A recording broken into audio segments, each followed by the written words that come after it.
ബന്ധപ്പെട്ട പരീക്ഷണമാണ് ഞാൻ ഇന്നിവിടെ കാണിക്കുന്നത്. നമ്മൾ കുടിക്കാൻ ഉപയോഗിക്കുന്ന വെള്ളം എപ്പോഴും ശുദ്ധമായിരിക്കണം.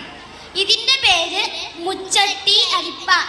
ഇതിന് ആവശ്യമായുള്ള സാധനങ്ങൾ തടി സ്റ്റാൻഡ്, 3 മൺചട്ടികൾ, ചരൽ, മണൽ, ചിരട്ടക്കരി, ഒരു വൃത്തിയുള്ള പാത്രം.